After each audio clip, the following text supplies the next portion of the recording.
Thanks for coming in today. Thank you, Caroline. Great to be up here with you, and great to see so many familiar faces I've had a chance to get to know over a number of years as we gather this morning to continue our celebration of President Trump's unprecedented and historic first 100 days in office, what are without doubt the greatest 100 days to begin any American presidency in the history of this nation.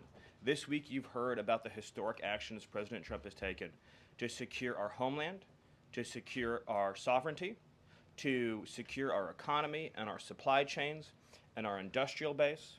Today you're also going to hear from me about what President Trump has done to secure our values, our culture, and our way of life from the unwavering assault from the radical left and the communists and the Democrat Party. One of the most significant crises that President Trump inherited upon taking office was the wave of racial discrimination, so-called diversity, equity, and inclusion policies that have taken over both public sector and private sector entities all across the United States of America. Perhaps the most dramatic example of this is that our air traffic controllers were being hired and promoted based on race and gender, not their ability to conduct our nation's air traffic. I would estimate that probably 90% of Americans would agree with the statement that airline safety should be based on your ability to keep, airline safety jobs should be based on your ability to keep planes landing and taking off and flying safely, not on what demographic box you check. President Trump has ended across the entire federal government all hiring, recruiting, retention, promotion, and training based on race and sex. This includes in our law enforcement agencies. So again, when we took office, even in sensitive law enforcement, national security, and intelligence agencies, we were hiring individuals not on their ability to carry a weapon, not on their ability to keep Americans safe, not on their ability to conduct sensitive intelligence operations, but based upon race and sex. And obviously, that is unacceptable. It's going to be merit-based across the whole federal government. But this wasn't just the federal government. This was the private sector, and this was also, of course, our entire university and education system. So President Trump's Department of Justice, working with other departments and agencies, have made clear that this administration is going to fully enforce Title VI, Title VII, and Title IX of our Federal Civil Rights Code. Discrimination based on race and sex is prohibited by law, and this administration will vigorously enforce that. And companies, small or large, that violate plain text of federal statutes will face appropriate financial and other penalties. This administration is not going to let our society devolve into communist, woke, DEI strangulation. We are going to have a system of merit, which is not just a social and cultural issue, it's an economic issue. When you hire, retain, and recruit based on merit, as President Trump has directed, you advance innovation, you advance growth, you advance investment, you advance job creation, you create the best and safest product for all Americans. When a citizen goes to, say, a hospital in a medical emergency, they don't care what race or sex their doctor or their nurse is. They want the best treatment they can get in that emergency. When they're flying a plane or when they're on an aircraft, they want that pilot to be the best pilot, the safest pilot, not caring what that pilot's race or sex is. This applies across the whole government. In particular, looking at our university system, this administration has opened investigations into universities across the country for violating, and we talk a lot about Supreme Court rulings, universities across this country are in plain and direct violation of the Supreme Court's ruling that affirmative action, as in racial quotas and set-asides, are illegal. Students must be admitted to universities on a color-blind basis. But we have demonstrated through clear evidence that our university system, including our medical schools, and perhaps particularly our medical schools, are engaging in race-based discrimination, racial set-asides, racial quota schemes, and other efforts to evade the Supreme Court's ruling, and again, the plain text of federal statute. So universities are on notice, and universities are already facing the financial consequences of their noncompliance with federal law. The clearest example that we're all familiar with, of course, being Harvard, which is engaged in repeat, systemic, and sustained violations of federal civil rights law. Another area of civil rights law that we talk about a lot, of course, is Title IX, sex-based discrimination. And this administration ended the Biden administration's policy and the Democrat Party's policy of allowing men into women's sports, men into women's spaces. We are using every single legal and financial tool we have at President Trump's direction to make it clear that schools and universities are and will lose federal funds, as you've seen in Maine, if you allow men to invade women's sports and women's spaces. And this applies to our whole K-12 system. The Department of Justice is also coordinating with state and local law enforcement to fight child abuse in our school systems. It is child abuse to change a child's gender, particularly if you do not inform the parents. In other words, if a 5-year-old or a 6-year-old goes to school, or a 7-year-old goes to school, and the teacher tries to turn the boy into a girl or the girl into a boy, that is child abuse. And this administration is treating that as child abuse. And it is a gross violation of parental rights. This also includes the administration's message to our hospital systems that they cannot and will not be allowed to use taxpayer dollars to perform chemical castrations and sexual mutilations of children. Castration surgeries, castration drugs, sterilization treatments of children are barbaric. They violate all sound medical ethics. They are completely unwarranted. They harm children for life irreversibly. It is child torture. It is child abuse. It is medical malpractice. And so the Department of Health and Human Services, under the leadership of Bobby Kennedy, as well as the Department of Justice and other departments of this government, are making clear to our medical providers and our hospital systems that you cannot use taxpayer dollars to perform these barbaric procedures on America's children. And HHS has systematically eliminated all of the junk, fake science that was produced under the Biden administration promoting sex changes on children, promoting the idea of sterilizing children. That's been cleaned out, that's been removed, and new guidance is being issued to doctors and hospitals advising them that they cannot perform these horrifying procedures, these irreversible procedures on our nation's children. We are also making clear in our prison system, male prisoners will not be allowed into women's prisons. The Biden administration promoted prison rape by putting men into female prisons. That is obviously insane, cruel, and unacceptable. And even though the Democrat Party and Hakeem Jeffries and the Democrat media continue to fight to put men into women's prisons, this administration will not allow that. And will not allow men, as well, in our K-12 system, into women's private spaces and restrooms. We have seen horrifying example after example of young girls being sexually assaulted because school districts have allowed men into women's and girls' private spaces. This administration, President Trump, is at the forefront of protecting women and protecting girls. And nowhere is that clearer than when we are talking about fighting radical gender ideology. This administration is also fighting to get critical race theory out of our school districts. Children will be taught to love America. Children will be taught to be patriots. Children will be taught civic values for schools that want federal taxpayer funding. So as we close the Department of Education and we provide funding to states, we are going to make sure that these funds are not being used to promote communist ideology. For any nation to be successful, it cannot teach its children to hate themselves and to hate their country.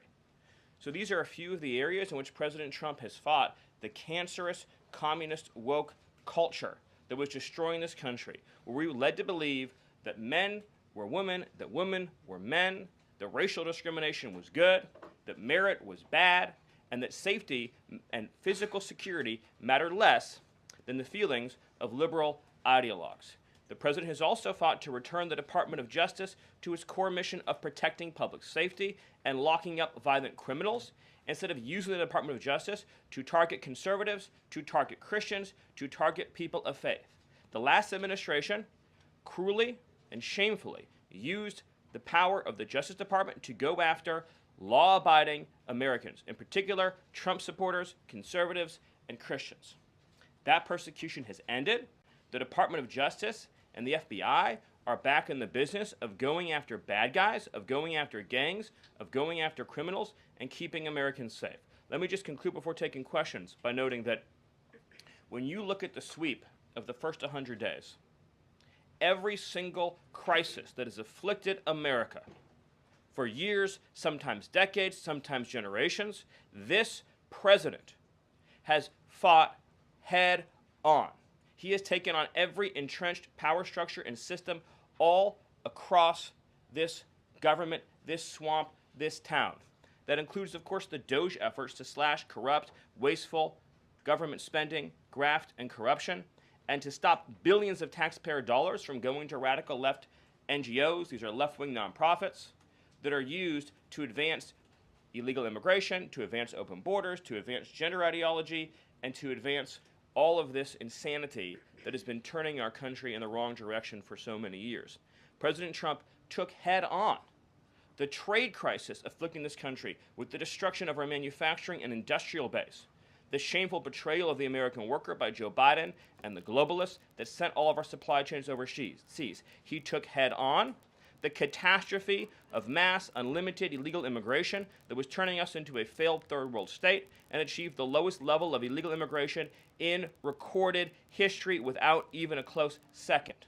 He took on the economic crisis afflicting this country by reopening American energy, by defeating inflation, by lowering gas prices, by ending the onslaught and reversing the onslaught of federal regulation, by reopening coal, shale, oil, natural gas, and fighting now for the largest tax cut and reform and the largest deregulation reform and the largest energy reform in American history.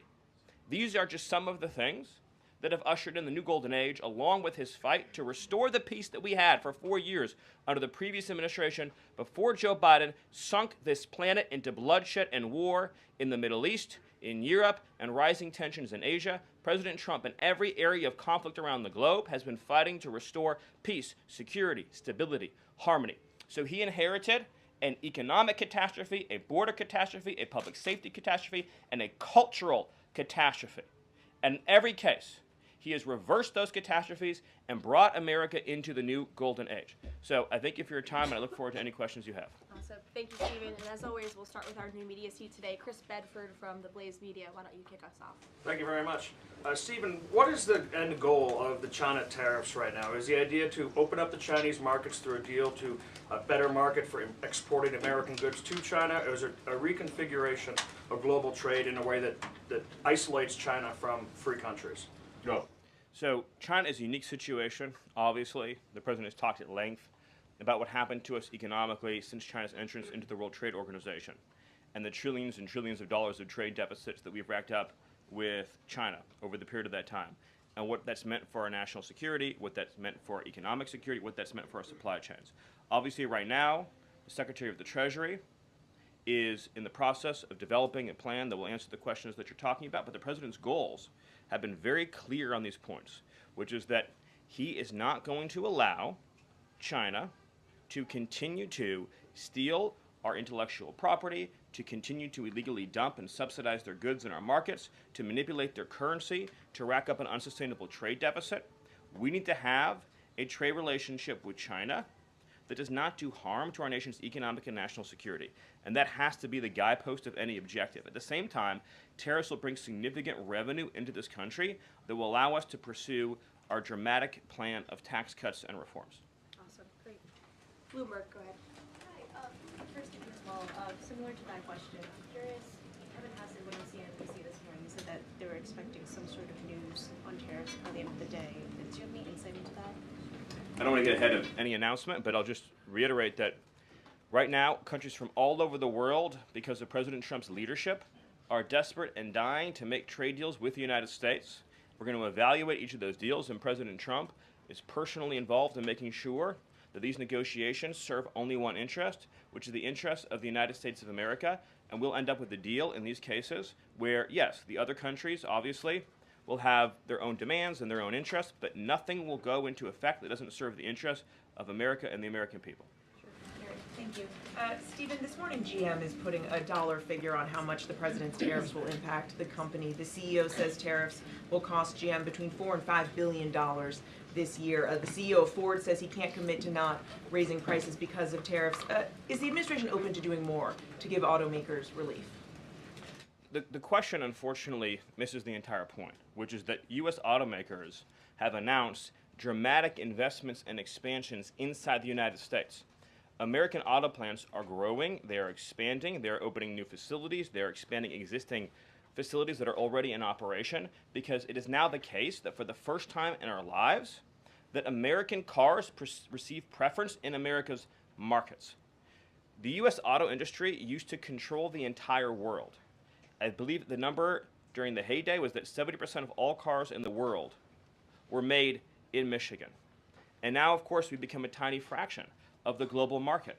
And the reason for that is because the United States opened its markets to every single foreign cheater and every single foreign nation that subsidized its goods on the face of the earth, and their markets have been closed to ours. Japan closed their market to our cars. The entire EU closed their market to our cars. South Korea closed their market to our cars. All of the countries I just mentioned have tens of billions of dollars of annual trade deficits in automobiles with the United States. These are supposedly pure nations, nations that have at least a somewhat equivalent per capita GDP. So it is impossible under the terms of fair trade, if you have two nations with similar per capita GDP, to have such uneven trade flows in automobiles. What the president has done with his car tariff, we have the most desirable market in the world, is if you want to sell cars tariff-free, tax-free to our market, your plant has to operate in the United States. The only alternative to that is to have no U.S. automobile industry whatsoever, which is where this was headed, to be clear.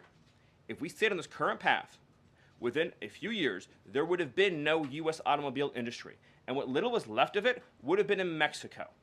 Because U.S. auto companies have steadily been shifting their supply chains to Mexico, where they believe it is cheaper to make their products. In reality, it'll be cheaper to make them here because there'll be no tariff for anything made in the United States, and we'll have the cheapest energy and the best regulatory environment in the face of the earth. But in the meantime, while manufacturing ramps up, American consumers may pay more. Do you agree?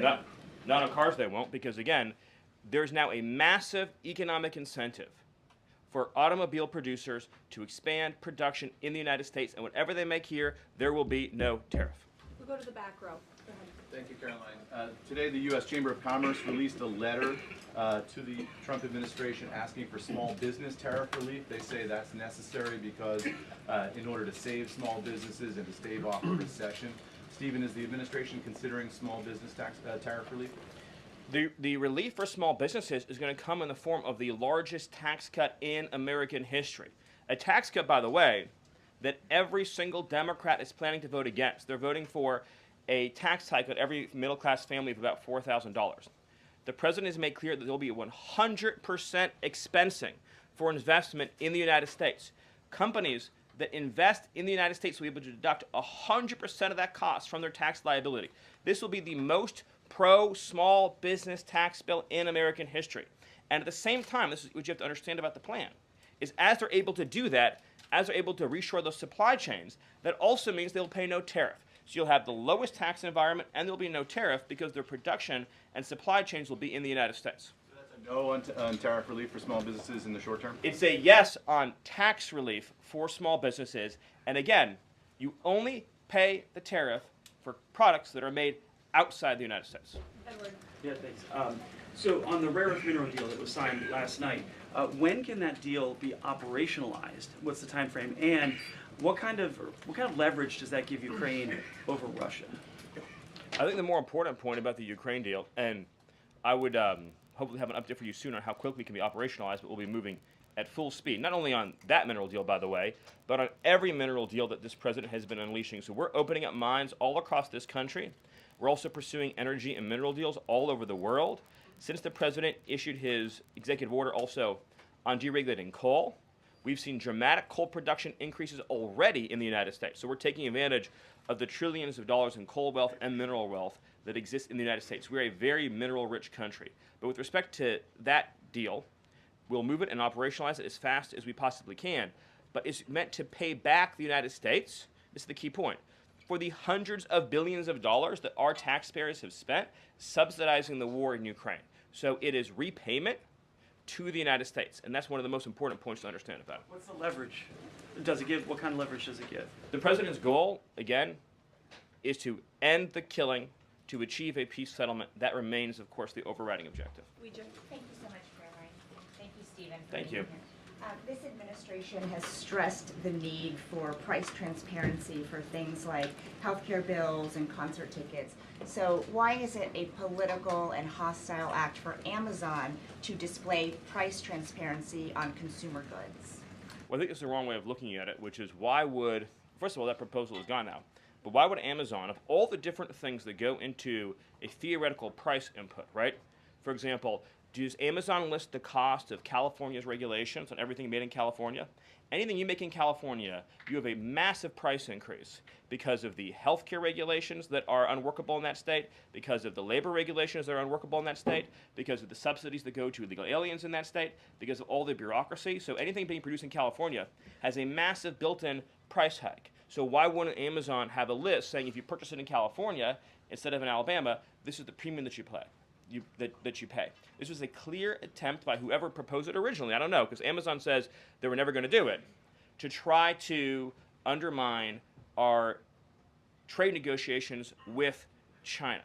I'll make another important point on this, which is that there's been many complaints about the fact that there are a lot of products that are sold on Amazon that are actually ripoffs of American products that are then stolen by China, and then they take our IP and they put them into products to try to undersell our manufacturers. So to the extent that we are engaged in labeling issues on Amazon, I would say that would be the most significant one to fix, is making sure we're not undercutting American consumers. And then one on Abrego Garcia, please.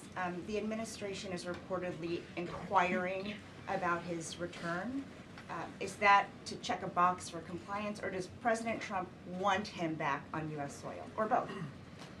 So, as Secretary Rubio said yesterday in the cabinet meeting, this administration is not going to publicly discuss the inside details of our foreign policy and negotiations with a foreign country. And in particular, we are not going to allow a district court judge to try to become the Secretary of State. Secretary Rubio is the one who, under his leadership and direction at the State Department, is managing the day-to-day relationship with El Salvador.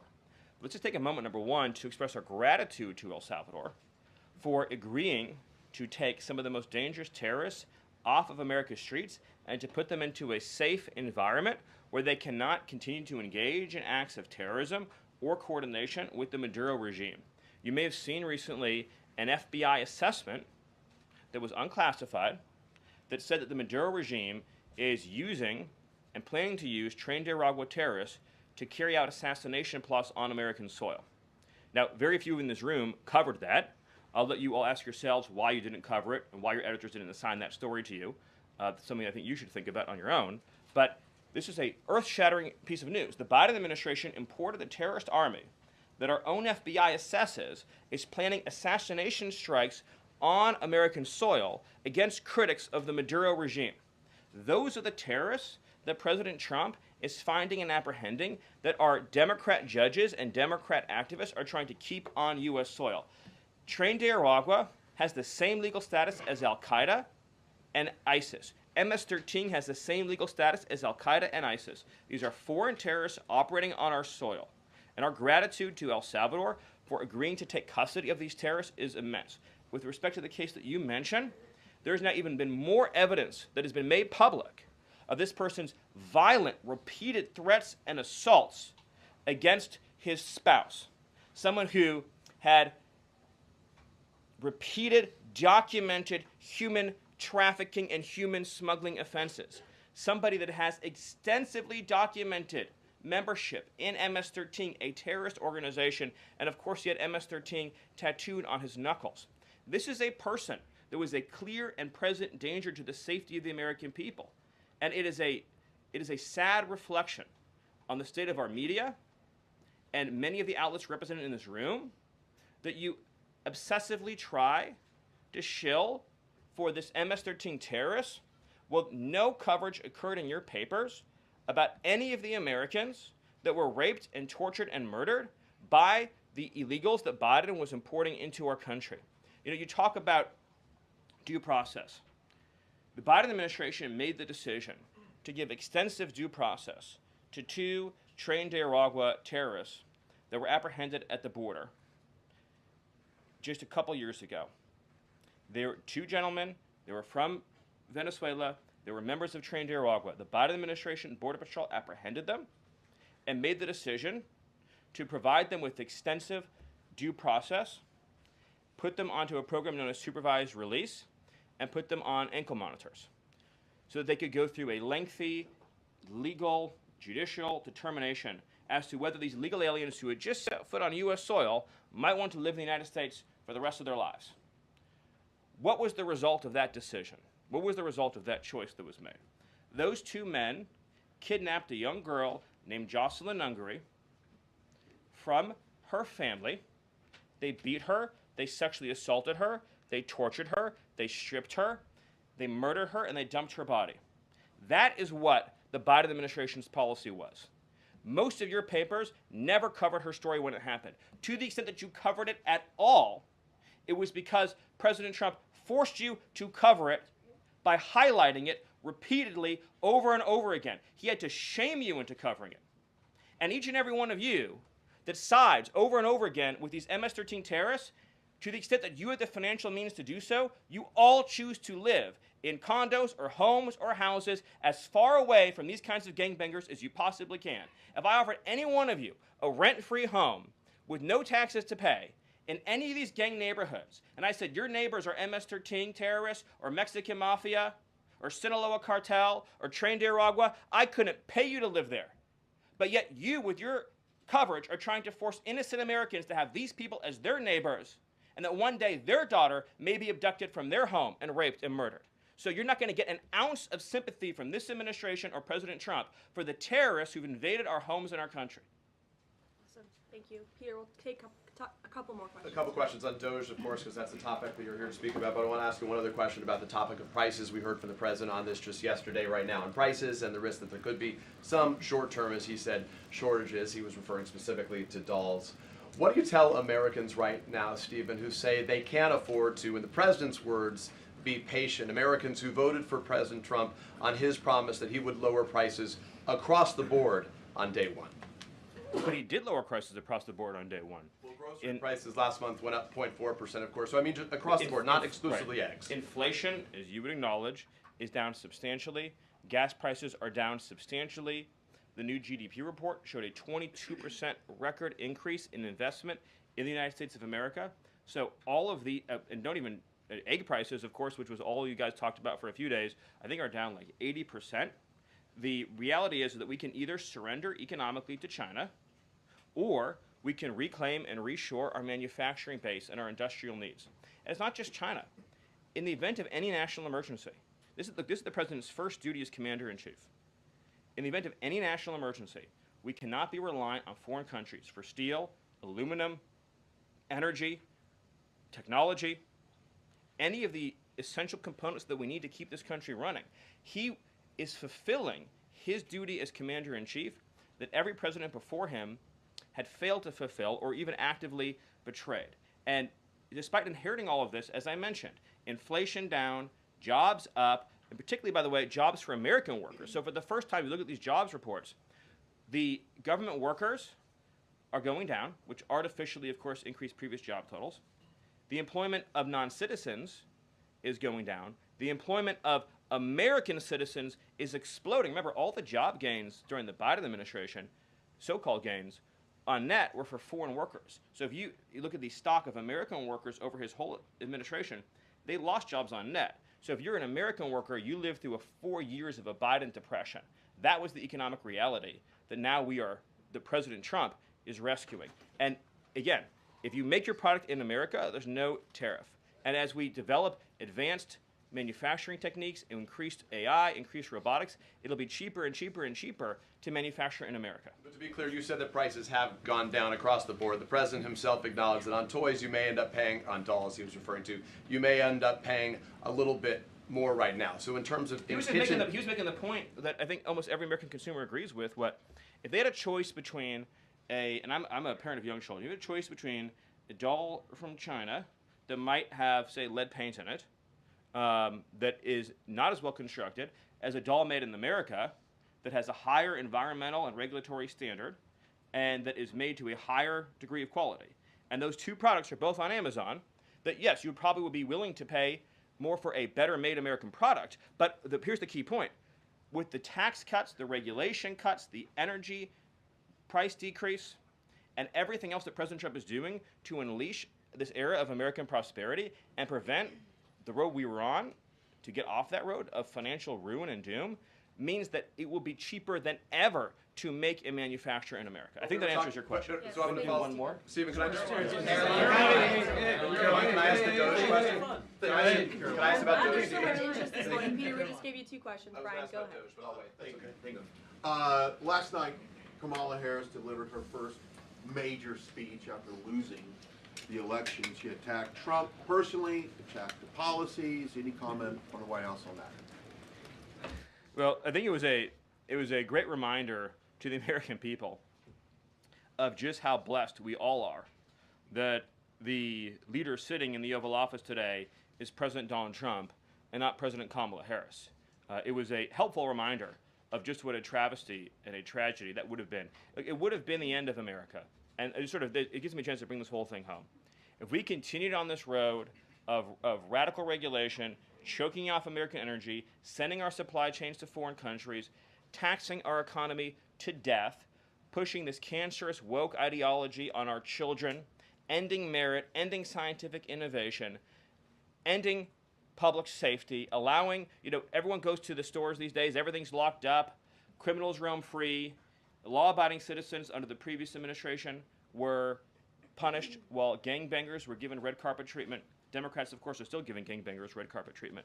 And then the border invasion. If those policies had continued, it would have been the end of the American Republic. And the only thing Americans want to hear from Kamala Harris is an apology for joining Joe Biden, and remember, she was the border czar, joining Joe Biden in aiding and abetting the invasion of our country. And we're never going to stop talking about this, because what they did to this country is unforgivable. It is an eternal stain on the Democrat Party. Every day we read another story. Every day we arrest another alien they let into this country who raped a child, who beat a woman within an inch of her life, who murdered a mom, who murdered a dad, who trafficked drugs into this country, who trafficked fentanyl into this country, who are responsible for dead and slaughtered Americans. And I don't know what's broken in the Washington press corps, that none of that moves them emotionally. The only thing that gets them exercised is, do we need to have more trials for terrorist supporters? Do we need to have more trials for gangbangers? Do we need to have more trials for illegal alien invaders? Even though Congress and the Constitution clearly say that you can expel invaders and illegal aliens quickly, efficiently, and properly. This president has literally saved America, and I could not be prouder. I could not be prouder, as I know Caroline feels the same way, to come every single day to this building where we have a leader sitting in office whose first, last, and every thought is the safety, prosperity, security, and sovereignty of the citizens. That's an important word, people. Citizens of this republic. Thank you all. Thank you, Steve. Thank you for your